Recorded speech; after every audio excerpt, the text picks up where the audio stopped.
Je l'ai vécu en tant que consultant aux côtés de mon ex-adversaire et maintenant coéquipier avec la 3. On a vécu ça pratiquement au quotidien, tous les jours. On a accompagné les matchs et puis on a essayé un peu d'analyser les choses, comment elles se sont passées. Donc c'était beaucoup de présence ici au studio, mais aussi beaucoup de vision de match. Et c'était une vraie aventure parce que sur une si longue durée, je ne l'avais jamais fait. Et j'espère qu'on n'a pas trop ennuyé les spectateurs.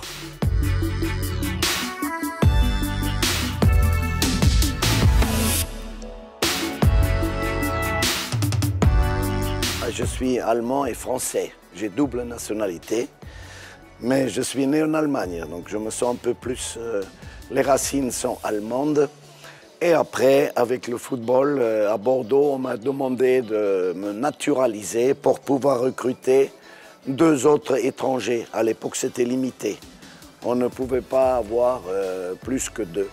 Donc, je l'ai accepté et puis j'ai gardé ma naturalité allemande et je suis très bien compris. On est européen maintenant et africain en même temps, de cœur, parce que ça fait quelques années que je travaille en Afrique.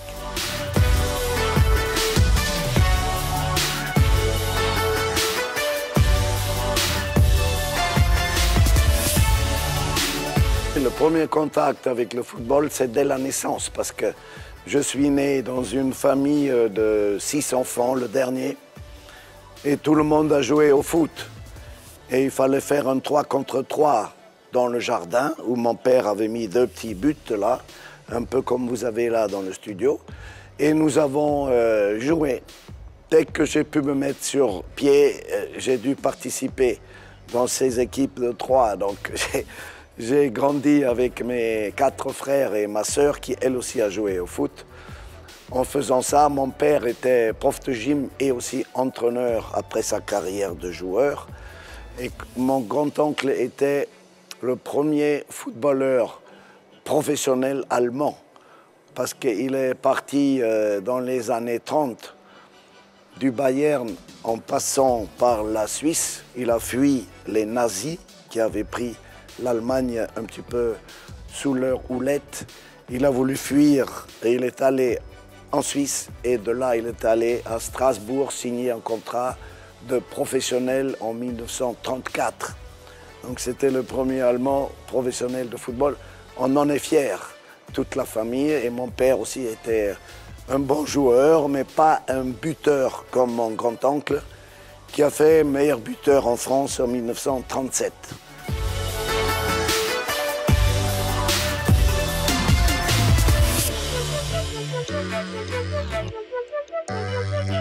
Je garde le souvenir au début d'une équipe moyenne et qui petit à petit a franchi des paliers, notamment grâce à Claude Bess qui a amené beaucoup d'ambition. Et puis on a eu des titres de champion de France en 1984, 85, 87. C'était les années aussi où je me suis retrouvé face à Roger Mila dans un marquage individuel plusieurs fois. Et notamment contre Montpellier quand il jouait là-bas. Et moi, j'étais un défenseur. Et Aimé Jacquet m'a souvent demandé des tâches comme ça, défensives, de marquage, etc. À l'époque, on jouait avec des marquages individuels, pas seulement sur coup de périté, mais aussi dans le jeu. Donc, des bons souvenirs avec les Girondins où j'ai pu jouer pendant une 12aine d'années. Mon premier club professionnel était le Bayern de Munich. En 72, où j'ai pu jouer avec Franz Beckenbauer qui vient de nous quitter, Gerd Müller aussi qui n'est plus là. C'était la grande équipe et je me suis retrouvé, j'étais étudiant en France et aussi en même temps j'ai pu améliorer mon français et jouer au football et c'était magnifique dans une très belle région avec le bassin d'Arcachon, avec le Bordelais, le vin et toute la culture autour de ça. C'est un très beau souvenir pour moi et une belle étape dans ma vie.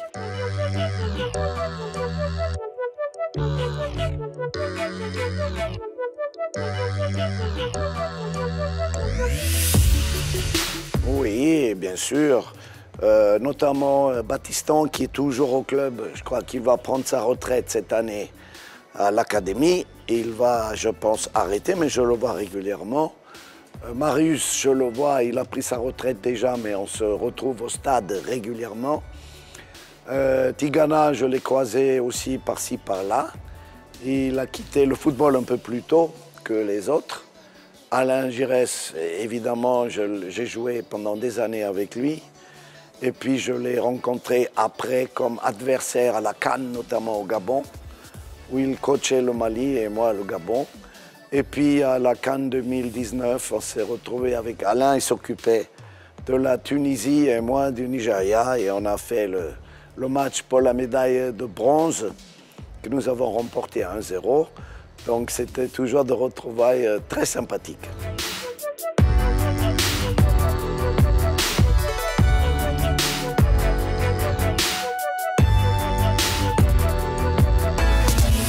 Mon père était déjà entraîneur, je l'ai accompagné sur le banc de touche.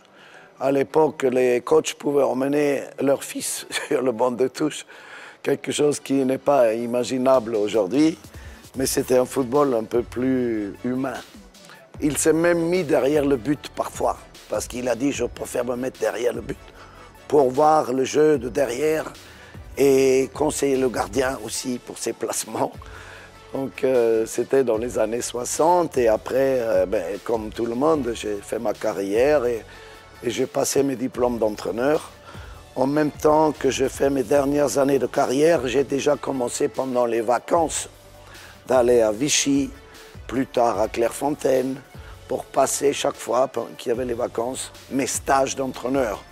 Et quand j'ai arrêté en 89, notre président Claude Bess m'a dit « Écoute, tu as tes diplômes, je te garde au club, tu t'occupes du centre de formation. » C'est ce que j'ai fait et après on vous appelle pour un intérim chez les pros, on retourne chez les jeunes, on repart chez les pros notamment en 91, 92, Bordeaux était rétrogradé et tout le monde partait et Bess me dit « Tu dois prendre l'équipe ». Donc j'ai pris l'équipe et nous avons fait la remontée immédiatement. Ce qui était important, c'est un virage dans l'histoire du club, ne pas rester en deuxième division, comme malheureusement maintenant, c'est le cas.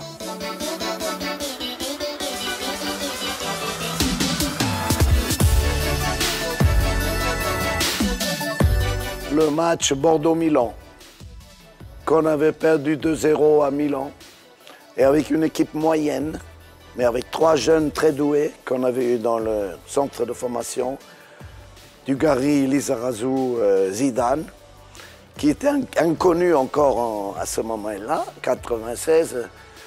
On a gagné 3-0 chez nous. Et ils croyaient déjà être qualifiés, les Italiens, champions d'Italie, avec les grands joueurs, George Weah, tout le monde, Baresi, c'était tous là.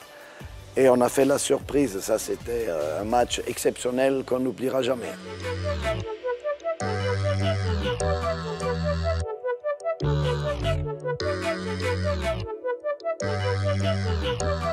Oui, le Nigeria, mais j'ai aussi travaillé 1 an en Tunisie avec l'Étoile du Sahel, un club, en 2007, 2008.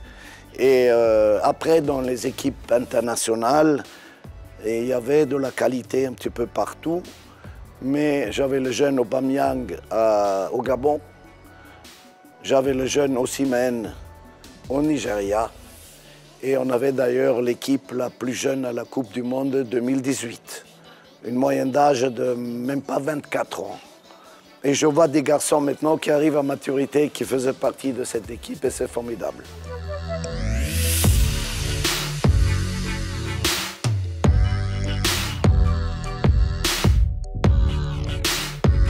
On a fait 3e avec le Nigeria il y a 4 ans. Ce qui manque, c'est un peu de temps un peu de talent. On a des jeunes joueurs au Bénin qui sont pas mal. La moitié de l'équipe, c'est des moins de 20 ans qui sont arrivés remplacer des anciens qui ne sont plus là. Et en travaillant avec les jeunes, j'espère qu'on aura déjà l'occasion d'être à la prochaine CAN, de se qualifier. Et puis après, on verra. Il n'y a plus de petites équipes, tout le monde dit ça. Donc on a tous une chance.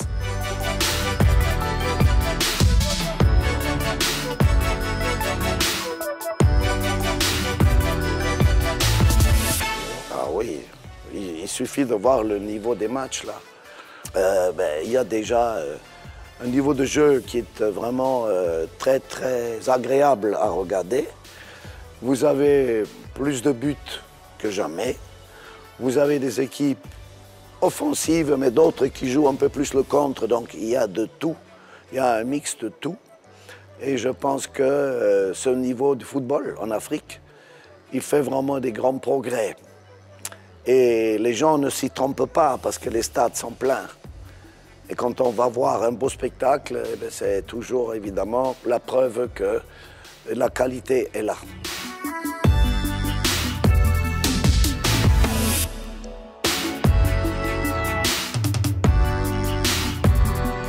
Oui, la CAN confirme ce qu'on vient de dire sur le football africain. Elle est en plus bien organisée. Elle se joue dans de bonnes conditions. Les pelouses ont l'air un petit peu partout en bon état, ce qui n'était pas toujours le cas dans le passé. Et aussi, je crois que l'organisation est bonne. Il y a aussi le break, le cooling break, c'est-à-dire que les joueurs peuvent un petit peu souffler en première mi-temps, puis en deuxième mi-temps. Ça permet aussi aux entraîneurs d'intervenir. Il y a des innovations qui font que ça aide au développement du football. Les joueurs récupèrent un peu, ils boivent, ils repartent. On voit des matchs vraiment extraordinaires avec des renversements de situations inattendues. Et je crois que c'est une des plus belles CAN qu'on ait pu vivre depuis longtemps.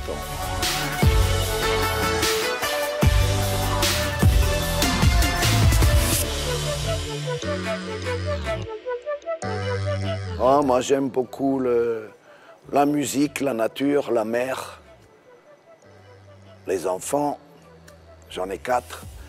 Et puis déjà ça fait beaucoup de choses.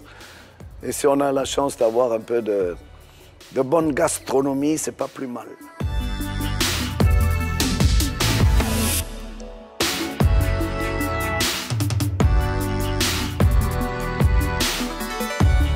Je pense qu'on a tous le même vœu.